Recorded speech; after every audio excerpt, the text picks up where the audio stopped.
ನಮಸ್ತೆ ವೀಕ್ಷಕರೇ, news 18ನ digital ಕಾಂಟೆಂಟ್ಗೆ ಸ್ವಾಗತ. ನಾನು ಅರುಣ್ ಹುಗಾರ್. ವೀಕ್ಷಕರೇ, ಇವತ್ತು ಇಡೀ ವಿಶ್ವವೇ ನಿಬ್ಬೆರಗಾದಂತಹ ಒಂದು ದುರಂತ ಸಂಭವಿಸಿತು ಅಹಮದಾಬಾದ್ನ ಏರ್ಪೋರ್ಟ್ನ ಬಳಿಯಲ್ಲಿ. ಬೋಯಿಂಗ್ 7878 ಈ ಒಂದು ಅತ್ಯಧಿಕ ಉತ್ಕೃಷ್ಟವಾದಂತಹ ಒಂದು ಫ್ಲೈಟ್, ಅತ್ಯಾಧುನಿಕ ಟೆಕ್ನಾಲಜಿಯಿಂದ ಸಿದ್ಧಪಡಿಸಿದಂತಹ ಬೋಯಿಂಗ್ ಕಂಪನಿ ನಿರ್ಮಾತೃ ಆಗಿರುವಂತಹ ಈ ಒಂದು ಬೋಯಿಂಗ್ ಫ್ಲೈಟ್ ಇವತ್ತು ಪತನ ಆಯಿತು. ಆ ಫ್ಲೈಟ್ನಲ್ಲಿ ಬರೋಬ್ಬರಿ 242 ಜನ ಇದ್ದರು. ಅದರಲ್ಲಿ ಭಾರತೀಯರೂ ಸೇರಿದಂಗೆ 3% ಅಂದರೆ 3 ಜನ ಭಾರತೀಯರೇ ಇದ್ದರು. ಎಲ್ಲೋ ಒಂದು 25% ಮಾತ್ರ ಹೊರದೇಶಕ್ಕೆ ಹೋಗ್ತಾ ಇದ್ದಂತಹ ಬೇರೆ ಬೇರೆ ದೇಶದ ಪ್ರಯಾಣಿಕರು ಇದ್ದರು. ಈಗ ಬರ್ತಾ ಇರುವಂತಹ ಮಾಹಿತಿ ಪ್ರಕಾರವಾಗಿ ಆಲ್ಮೋಸ್ಟ್ 150ಕ್ಕಿಂತ ಹೆಚ್ಚು ಸಾವು ನೋವುಗಳು ಸಂಭವಿಸಿದೆ ಅನ್ನುವಂಥ ಮಾಹಿತಿ ಸಿಗ್ತಾ ಇದೆ. ಕ್ಲಿಯರ್ ಪಿಕ್ಚರ್ ಇದುವರೆಗೂ ಸಿಕ್ಕಿಲ್ಲ. ಎಂತಹ ದುರಂತ ಅಂದರೆ, ಇದುವರೆಗೂ ಅನೇಕ ಏರ್ ಕ್ರ್ಯಾಶಸ್ಗಳು ಸಂಭವಿಸಿದೆ. ಆದರೆ ಜನನಿಬಿಡ ಪ್ರದೇಶದಲ್ಲಿ ಒಂದು ಏರ್ ಕ್ರ್ಯಾಶ್ ಆಗಿರುವಂಥದ್ದು ಇದೇ ಮೊಟ್ಟ ಮೊದಲ ಬಾರಿಗೆ ಅನ್ನೋದು ಪ್ರತಿಯೊಬ್ಬರನ್ನೂ ಕೂಡ ನಿಬ್ಬೆರಗಾಗಿ ನೋಡುವಂತೆ ಮಾಡಿರುವಂಥ ಒಂದು ದುರ್ಘಟನೆ. ಬರೋಬ್ಬರಿ 242 ಜನ. ನಾವು ನಾರ್ಮಲ್ ಫ್ಲೈಟ್ಗೆ ಇದನ್ನು ಹೋಲಿಕೆ ಮಾಡ್ತಾ ನೋಡೋದಾದ್ರೆ, ನಾರ್ಮಲ್ 3 ಫ್ಲೈಟ್ ಅಂದರೆ ನಾರ್ಮಲ್ ಫ್ಲೈಟ್ಗಳಿಗಿಂತ 3 ಪಟ್ಟು ಇದು ದೊಡ್ಡದಾಗಿರುತ್ತೆ. ಅಷ್ಟು ದೊಡ್ಡದಾದಂತಹ ಫ್ಲೈಟ್. ಟೋಟಲ್ ಇದರ ಕೆಪಾಸಿಟಿ ಬಂದು 252 ಅಂತ ಹೇಳಲಾಗುತ್ತೆ. 242 ಜನ ಇದರಲ್ಲಿ ಈಗ ಪ್ರಯಾಣ ಮಾಡ್ತಾ ಇದ್ರು. ಈ ಎಲ್ಲ ದುರಂತದ ಮಧ್ಯದಲ್ಲಿ ಓರ್ವ ವ್ಯಕ್ತಿ ಬದುಕುಳಿದಿದ್ದಾನೀಗ. ರಮೇಶ್ ವಿಶ್ವಾಸ್ ಕುಮಾರ್ ಅವರ ಹೆಸರು. ನೋಡಿ, ನೀವು ಅನ್ಕೊಳ್ಬಹುದು ಯಾವ ರೀತಿಯಾಗಿ ಈ ವ್ಯಕ್ತಿ ಬದುಕಿರಬಹುದು ಅಂತ. ನಿಜಕ್ಕೂ ಕೂಡ ಪವಾಡದ ರೀತಿಯಲ್ಲಿ ಈ ವ್ಯಕ್ತಿ ಈ ಒಂದು ದುರಂತದಲ್ಲಿ, ಭಯಾನಕ ದುರಂತದಲ್ಲಿ ಬದುಕಿ ಬಂದಿರೋದು. ನಿಜಕ್ಕೂ ಅದನ್ನು ಪವಾಡ ಅಂತಾನೆ ಹೇಳಬೇಕು. ಯಾವ ರೀತಿಯಾಗಿ ಬದುಕ್ದ ಅಂತ ನೋಡ್ತಾ ಹೋದ್ರೆ, ಲಕ್ಕಿಲಿ ಈತ ತನ್ನ ಸೀಟನ್ನ ಎಕ್ಸ್ಚೇಂಜ್ ಮಾಡಿಕೊಂಡಿದ್ದಕ್ಕೆ ಈತ ಬದುಕುಳಿದಿದ್ದು. ನಂಬಲೇಬೇಕು ಇದನ್ನ.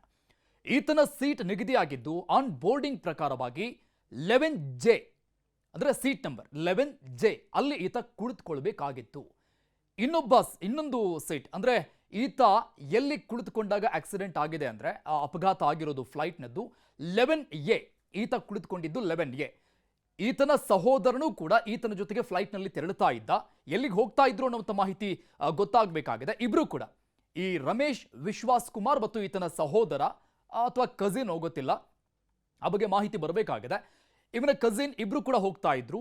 ಈ ರಮೇಶ್ ವಿಶ್ವಾಸ್ ಕುಮಾರ್ನ ಆನ್ ಬೋರ್ಡಿಂಗ್ ಆಗಿರುವಂಥದ್ದು ಸೀಟ್ ನಂಬರ್ 11J. ಈತ 11A ನಲ್ಲಿ ಹೋಗಿ ಕುಳಿತುಕೊಳ್ತಾನೆ. ಈ 11A ಸೀಟ್ ಪಕ್ಕದಲ್ಲಿನೇ ಎಮರ್ಜೆನ್ಸಿ ವಿಂಡೋ ಇರುತ್ತೆ, ಎಮರ್ಜೆನ್ಸಿ ಡೋರ್ ಇರುತ್ತೆ. ಯಾವಾಗ ಫ್ಲೈಟ್ ಕ್ರ್ಯಾಶ್ ಆಯಿತು, ಕೆಳಗೆ ಬಿದ್ದು ಹೊತ್ತಿ ಉರಿತು, ದೊಡ್ಡದಾದಂಥ ಬೆಂಕಿ ಬಂತು, ಆ ಕ್ಷಣನೇ ಈತ ಅಂದರೆ ತನ್ನ ಸೀಟ್ 11J ಇರೋದನ್ನ ಆತನೇ ಎಕ್ಸ್ಚೇಂಜ್ ಮಾಡ್ಕೊಂಡಿದ್ನು ಅಥವಾ ಅವನ ಕಸಿನ್ ಜೊತೆಗೆ, ಆತನ ಸಹೋದರನ ಜೊತೆಗೆ 11Aಗೆ ಹೋಗೋದಕ್ಕೆ, ಅಥವಾ ಇದು ಫ್ಲೈಟ್ನ ಸಂಸ್ಥೆ ಫ್ಲೈಟ್ ಏಜೆನ್ಸಿ ಅವರೇ ಅದನ್ನು ಚೇಂಜ್ ಮಾಡಿದ್ರು. ಬಹಳಷ್ಟು ಗೊಂದಲ ಅಂತೂ ಇಲ್ಲಿದೆ. ಯಾವ ಕಾರಣಕ್ಕಾಗಿ ಈ ವ್ಯಕ್ತಿ 11J ನಲ್ಲಿ ಕುಳಿತುಕೊಳ್ಬೇಕಾದಂಥ ವ್ಯಕ್ತಿ 11A ನಲ್ಲಿ ಕುಳಿತುಕೊಂಡಿದ್ದ ಅನ್ನೋದು ಆ ಬಗ್ಗೆ ತನಿಖೆ ನಂತರದಲ್ಲಿ ಒಂದಿಷ್ಟು ಕ್ಲಾರಿಫಿಕೇಶನ್ಗಳು ಬರ್ತಾ ಹೋಗುತ್ತೆ ಇನ್ನು ಮುಂದೆ. ಬಟ್ ಲಕ್ಕಿಲಿ ಈತ ಬದುಕುಳಿದಿದ್ದು ಹೇಗೆ ಅಂದರೆ, ತನ್ನ ಸೀಟನ್ನು ಎಕ್ಸ್ಚೇಂಜ್ ಮಾಡಿಕೊಂಡಿರುವಂತಹ ಕಾರಣಕ್ಕೆ. 11J ನಲ್ಲಿ ಕುಳಿತುಕೊಳ್ಳುವಂಥ ವ್ಯಕ್ತಿ 11Aಗೆ ಕುಳಿತುಕೊಳ್ತಾನೆ. ಅದು ರಿಕ್ವೆಸ್ಟ್ ಮಾಡಿಕೊಂಡು ಅಥವಾ ಯಾರಾದರೂ ಮಾಡಿರುವಂತಹ ಎಡವಟ್ಟಿನಿಂದ ಈ ಒಂದು ಸೀಟ್ ಚೇಂಜ್ ಆಯಿತು, ಅಥವಾ ತನ್ನ ಸಹೋದರನಿಗೆ ಹೇಳಿಬಿಟ್ಟು ಈತ ಸೀಟನ್ನು ಎಕ್ಸ್ಚೇಂಜ್ ಮಾಡಿಕೊಂಡು ಎಮರ್ಜೆನ್ಸಿ ಡೋರ್ನ ಪಕ್ಕದಲ್ಲಿ ಹೋಗಿ ಕುಳಿತುಕೊಂಡಿದ್ದೋ ಗೊತ್ತಿಲ್ಲ. ಈ 11A ಇರುವಂತಹ ಸೀಟ್ನ ಪಕ್ಕದಲ್ಲಿನೇ ಎಮರ್ಜೆನ್ಸಿ ಡೋರ್ ಇರುತ್ತೆ.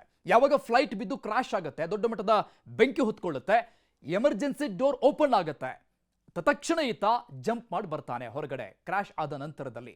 ಸೊ ಈ ವ್ಯಕ್ತಿ ರಮೇಶ್ ವಿಶ್ವಾಸ್ ಕುಮಾರ್ ಅನ್ನುವಂಥ ವ್ಯಕ್ತಿ ಈ ದೊಡ್ಡ ದುರಂತದಲ್ಲಿ ಬದುಕಿ ಉಳಿಯೋದಕ್ಕೆ ಕಾರಣ ಆಗಿರೋದು ಸದ್ಯಕ್ಕೆ ತಿಳಿದು ಬರ್ತಾ ಇರುವಂಥ ಮಾಹಿತಿ. ಈತ ತನ್ನ ಸೀಟನ್ನ ಎಕ್ಸ್ಚೇಂಜ್ ಮಾಡಿರುವಂತಹ ಕಾರಣಕ್ಕಾಗಿ 11J ಇರೋದನ್ನ 11A ನಲ್ಲಿ ಹೋಗಿ ಕುಳಿತುಕೊಂಡಿರುವಂಥ ಕಾರಣಕ್ಕಾಗಿಯೇ ಈ ವ್ಯಕ್ತಿ ಬದುಕುಳಿದಿರೋದು. ಗೊತ್ತಿಲ್ಲ, ಇಂಥದ್ದೊಂದು ದೊಡ್ಡ ದುರಂತದ ಮಧ್ಯದಲ್ಲಿನೂ ಕೂಡ ಒಬ್ಬ ವ್ಯಕ್ತಿ ಬದುಕಿ ಬಂದಿದ್ದಾನೆ ಅಂದ್ರೆ ನಿಜಕ್ಕೂ ಕೂಡ ಇದು ಪವಾಡವೇ. ಆದರೆ ಈ ಒಂದು ಪ್ರಕರಣದಲ್ಲಿ ಈ ವ್ಯಕ್ತಿ ಬದುಕಿ ಬಂದಿರುವಂತಹ ವಿಚಾರಕ್ಕೆ ಸಂಬಂಧಪಟ್ಟಂಗೆ ಒಂದಿಷ್ಟು ಗೊಂದಲಗಳು ಇರೋದಂತೂ ಸತ್ಯ. ಇನ್ನು ಮುಂದಿನ ದಿನಗಳಲ್ಲಿ ಈ ಬಗ್ಗೆ ಒಂದು ಕ್ಲಾರಿಫಿಕೇಶನ್ ಅಂತೂ ಸಿಗುತ್ತೆ, ಯಾವ ಕಾರಣಕ್ಕಾಗಿ ಈ ಸೀಟ್ ಎಕ್ಸ್ಚೇಂಜ್ ಆಯಿತು ಅನ್ನೋದು.